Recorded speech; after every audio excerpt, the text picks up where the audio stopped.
Se remonta al periodo de conflicto civil en Colombia entre 1948 y 1953, conocido como la violencia, que comenzó con el asesinato de Jorge Eliezer Gaitán, candidato del Partido Liberal, seguido las revueltas enmarcadas en el Bogotazo, marcado por un conflicto entre los partidos liberal y conservador, que dejó decenas de miles de muertos y una gran inestabilidad política.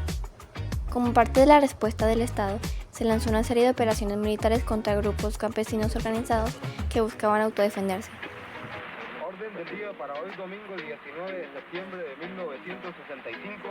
Las FARC surgieron de un núcleo de campesinos armados en la región de Marquetalia, en el sur del país. El gobierno agredió nuevamente la región de Marquetalia. Tras una operación militar llamada Operación Soberanía, que buscaba acabar con lo que el gobierno consideraba repúblicas independientes. A la dictadura militar de Gustavo Rojas Pinilla, de 1953 a 1957, le siguió el retorno desde el exilio de liberales y conservadores. En este contexto se crearon en 1964 las dos guerrillas más importantes de Colombia, las FARC y el Ejército de Liberación Nacional, también conocido como ELN.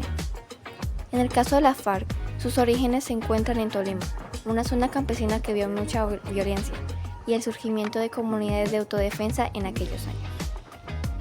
El llamado germen de la FARC provenía de uno de estos grupos escondidos de los liberales para declararse comunistas inspirados en la ideología marxista y leninista, influido por las luchas revolucionarias que estaban ocurriendo en América Latina y el mundo en ese momento, particularmente la Revolución Cubana. Las FARC comenzaron a organizarse a partir de 1966 como un movimiento revolucionario dedicado a la guerra de guerrillas, con su propio Estado Mayor y su líder Pedro Antonio Marín, conocido como Manuel Marulanda o Tiro Fijo, que lideró este grupo en sus primeros años. Con la resistencia de los campesinos y mientras de aniquilar. Y las FARC se consolidaron rápidamente como una guerrilla rural con una fuerte agenda política centrada en la reforma agraria y la justicia social. Y en 1982 el grupo adaptó su nombre al de las Fuerzas Revolucionarias de Colombia, Ejército del Pueblo, y elaboró estrategias para intentar extender su influencia por fuera de sus territorios de origen e intentar tomar el poder. Oscuramente desde hace tantos años. Aquí viene la época de 1980. Fue protagonista del surgimiento de grupos paramilitares y bandas narcotraficantes, que se sumarían al conflicto ya existente entre guerrillas y Estado. En la región.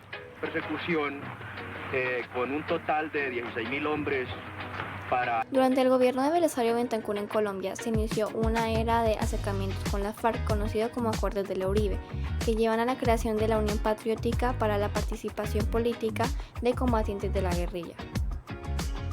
Una seguidilla de asesinatos contra líderes de la Unión Patriótica y la posterior Operación Casa Verde del Ejército contra la base de la FARC en 1990 terminarían con este proceso de paz, pero en años siguientes hubo varios intentos más de llegar a un acuerdo, en medio de recrudecimientos de la violencia y operaciones del ejército. Las FARC se convirtieron en el grupo guerrillero más grande y organizado de Colombia, protagonizando enfrentamientos con el gobierno colombiano y desarrollando una estructura de mando organizada. No fue hasta 2016, con el proceso de paz impulsado por el entonces presidente Juan Manuel Santos, que la mayoría de sus integrantes depusieron las armas y se desmovilizaron, transformándose en el partido político Fuerza Alternativa Revolucionaria del Común, aunque algunos disidentes continuaron en la lucha armada. Y con un solemne apretón de manos sellaban el acuerdo que quedará para el recuerdo en las páginas de la historia.